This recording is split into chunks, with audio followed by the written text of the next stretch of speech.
Yes. Ladies and gentlemen, ladies and gentlemen, ladies and gentlemen, this is Mr. Anderson. Anderson, and you're watching freaking Jiggy Jag TV. Yeah. Okay, Sean, we just wrapped up the big show out here in Wichita, Kansas. Your thoughts and feelings on this? It's so great. You know, I'm a native Kansan. I grew up in the Kansas City suburb of Shawnee, where I still live, and I'm married and I raised my daughters. My mom lives in Shawnee. So to be in my home state is fantastic. And the MMA community in the Midwest is small, and in Kansas and Kansas City it's smaller. So I see a lot of guys I know I see at the gym. Aaron Eli, I saw him at the gym 2 weeks ago, and he's on the card. And just the tie-ins, the fact that Bobby Lashley is here cornering Alex Huddleston. Bobby Lashley is, of course, a native Kansan. Alex Huddleston, who's his protege, is from Kansas City. Having that feel, having that flavor, and it's such a knowledgeable crowd here because they know fighting, they know wrestling, they know boxing. We're gonna get to wrestling. It's a great crowd here. Really enjoyed it. They know both varieties. They know the AMI stuff and they know the professional stuff, but great energy in the room, and it was just a really quality card tonight. Now, Glory and Bellator are gonna do a combined card. That's right. My question, I like the kickboxing, I like the MMA, that's all cool. How the hell are you going to pull off a one-night tournament in the United States? I didn't think that was legal. Well, it's a great question. The California State Athletic Commission is comfortable with it because the opening rounds of the fights are going to be 2-round fights. And there won't be an overtime round. If it's not determined a winner, a draw after 2 rounds, a 4th judge will be there. So the maximum you can go in the semifinals or the opening round is 2 rounds, and then a 3-round fight. The ruling is you can fight a maximum of 5 rounds, because if you're fighting a title fight, or in the UFC they do main events at 5, you're going to hit 5 rounds. So because you're not exceeding 5 rounds, the California State Athletic Commission totally cool with it. Now, last week, being a huge professional wrestling fan, last week's Bellator was so interesting from top to bottom. Oh, absolutely. You had King Mo wearing a Young Bucks shirt, so I was starting to wonder if he's down with a bullet. Second, Road Warrior Animal. Wasn't that amazing? Walked Shamrock to the ring. And I don't know if he did this on purpose, but did Ken Shamrock pull a Ricky the Dragon Steamboat entrance when he wrestled Ric Flair when he had all his kids with him? I don't know if he was channeling that. You know, it's funny that people forget that Ken Shamrock, before he ever started doing shoots, before Pancrase, before UFC 1, he was a professional wrestler in Japan. He was doing strong style, but he was a professional wrestler in Japan. He has those pro wrestling sensibilities.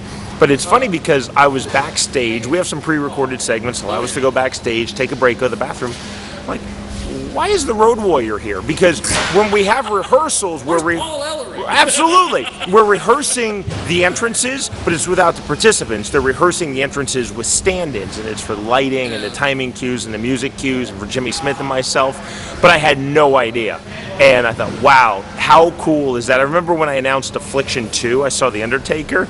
Now it's like all of these great wrestlers from my childhood are showing up at my MMA events. Now, Bobby Lashley, was he not aware that he had a TNA hat on last week? Was he not aware they're not on the network anymore? I don't know that he's bothered by that. You know, I think it was an amicable split. I know it was an amicable split when TNA left Spike, went to Destination America. It's a different focus. It's a different direction for Spike. But I don't think there are any hard feelings on that. Bobby Lashley is a huge star in TNA, and he's a huge star for Bellator. If he were wearing something they didn't like, he probably would have been told. There are certain brands, and you can figure out which ones they are, that he probably wouldn't have been able to wear in. Now, why is it that MMA fans want nothing to do with professional wrestling, but mixed martial arts wants stuff to do with professional wrestling? Last week, for instance, all the different things that have happened. Why is there a split between the fan bases? You know, I don't know that there is that much. I've never met anybody who works in MMA or even fights MMA who didn't love pro wrestling as a kid. Some haven't followed through. They're not marks as they get older, but they were certainly marks as kids. There's more of a crossover, I think, between MMA fans and pro wrestling fans than, say, MMA fans and boxing fans. Boxing almost seems to be in its own little category, and there is the crossover. And if you look at the history of the UFC, we talked about Ken Shamrock. In my book, Is This Legal? Art Davie talked about maybe get Hulk Hogan or Ric Flair, but they were way too expensive. But he brings in Dan Severn. Dan Severn at UFC 4, great All-American at Arizona State University, but wore the NWA strap. And the history of Japanese MMA comes directly out of strong style pro wrestling. If you look at the early players in Japanese MMA, if you're talking about Tiger Mask, you're talking about Funaki, you're talking about Maeda, Sakuraba. So there was that sensibility. You know, I was the last commentator for Pride, and I really saw that. I understood that as a fan of Pride, but when I was a commentator, I understood it even more. That you're doing the promos, you're really cutting the promos, the entrances, the lights. The fights were 100% shoots. There was no doubt about that. There were no works. Maybe in the early days of Pride, but by the time I got there, totally legit, all shoots. But there was that pro wrestling sensibility. Yeah. Now, tell me your thought. You bring up Dan Severn, who at UFC 5 was the NWA World Champion. That's right. He won the UFC title.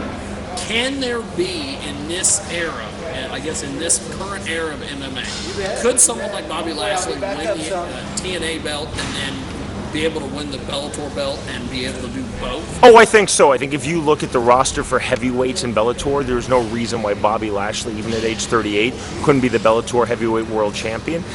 There's such a commitment to become a mixed martial artist. You almost have to have a head start. Bobby Lashley's head start is that he's a 3-time NAI national champion in college wrestling. But to be a successful professional wrestler to where you're even being considered to wear a belt, and if you don't have some sort of combat sports base, say you're 28 or 30 or 35, it's tough. And then also you have to change your schedule. Bobby Lashley has a different schedule for TNA than if he were fighting for WWE. And there's a level of money that those guys make, and if you're making a lot of money, it's tough to commit. To be a full-time mixed martial artist at a high level, you spend a lot of time in the gym, and if you're in the gym, that means that you're not on the road and you're not working in professional wrestling. But if anyone can do it right now, no disrespect to CM Punk, to Phil Brooks, but it's Bobby Lashley. That's cool. Now, I've got a couple of things I want to run past you. Now that we've had this Shamrock Kimbo thing, is there a possibility there will be Hoist Gracie Kinship? Well, Hoist Gracie is a brand ambassador for Bellator. Fedor Emelianenko is a brand ambassador for Bellator. As the commentator, I know nothing. I can hope. I would love to see Hoist Gracie, whether he has the desire, whether the money is right, the contract, I don't know. Same with Fedor Emelianenko, I would love to see it. There are room for those fighters to come back in. Yeah, and Randy Couture as well. Randy Couture looks phenomenal. It would be fun. It would really be fun. The answer is I don't know, but I certainly hope so. Just the fact that they're in our Bellator tent as brand ambassadors, that at least gets it a little closer to reality. Whether the reality actually occurs, I don't know. Now, when I mentioned I was going to be covering this event, I had someone, and I'm going to throw him under the bus, Cousin Chris from Jiggy Jag TV. He keeps thinking when he's a pro wrestling mark. He knows nothing about MMA. He watches Bellator. He thinks that Big John McCarthy is Tommy Dreamer's dad. Ha ha! He is not. John has 3 kids. I know them all, and none of his 3 kids are Tommy Dreamer. Okay. I just had to throw that out there. He'll like that, though. He'll appreciate that. Now, give me Tito's chances coming up in his Bellator fight for the title. Well, Liam McGeary is phenomenal. Because that dude is a beast. He is an absolute beast. He's 6'6", is a 205-pound fighter with no aspirations to fight at heavyweight. He's got outstanding submission skills. He trains under Renzo Gracie with his jiu-jitsu. He's a natural striker. He's a smart fighter. He's quick to adapt. But Tito Ortiz, you can't discount experience.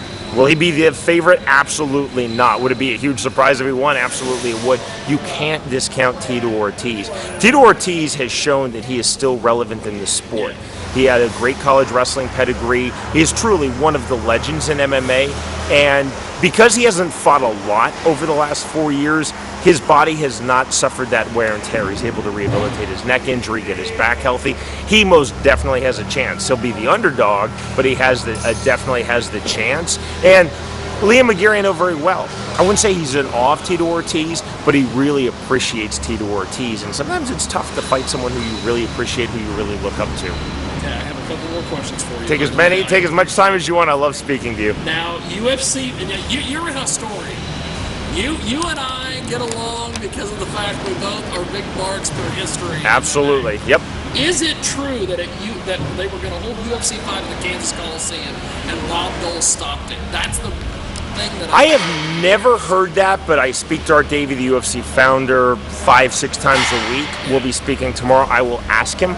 I truthfully have never heard that. That's fantastic. I heard that at one point they were going to hold it at the Coliseum, and then Bob Dole was an elected official at the time, and he's like, "That ain't coming." Well, UFC 5 was the rematch. That was Royce Gracie, Ken Shamrock 2. That was also the last UFC where it was owned by WOW Promotions, which was a few investors, but it was the principals of Rorion Gracie and Art Davie. They sold after UFC 5. I'm intrigued.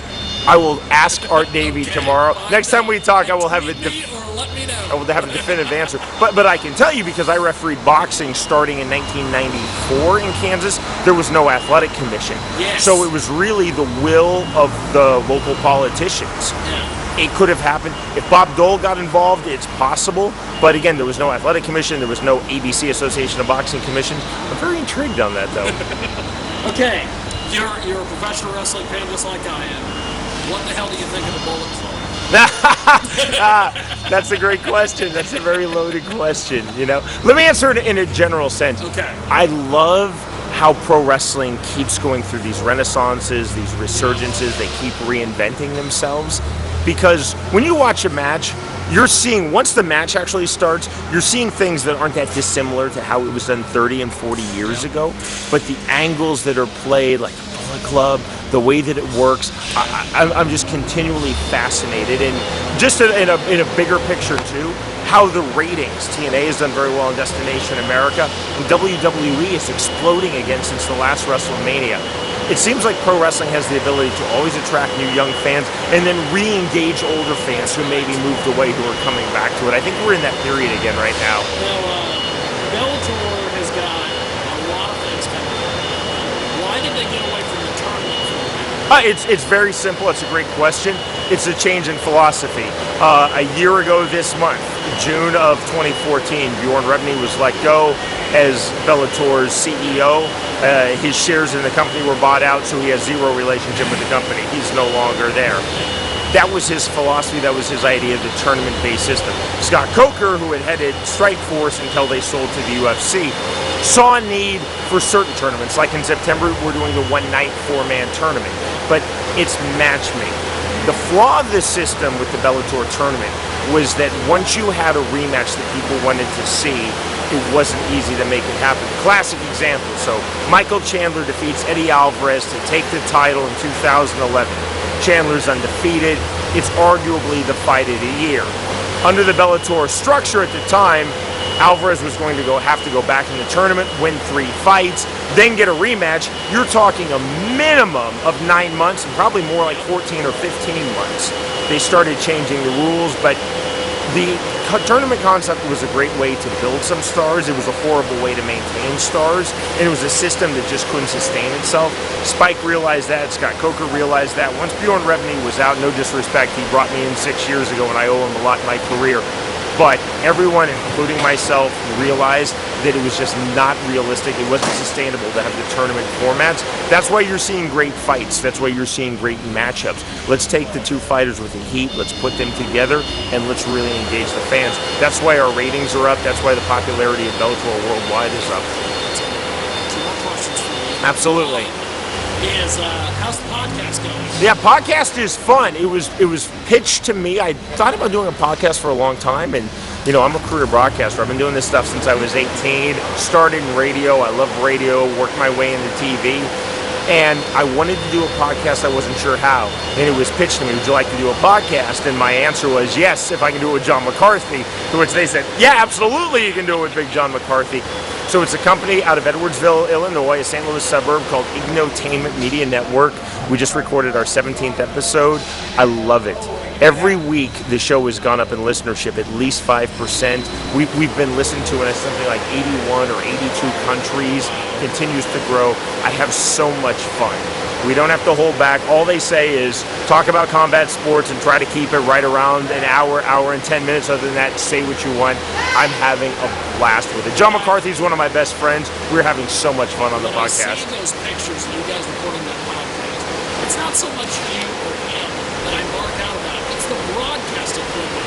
You guys have this fabulous setup. It's really good. It's really good. So when we were in St. Louis, we actually went to the Ignotainment offices in Edwardsville, Illinois.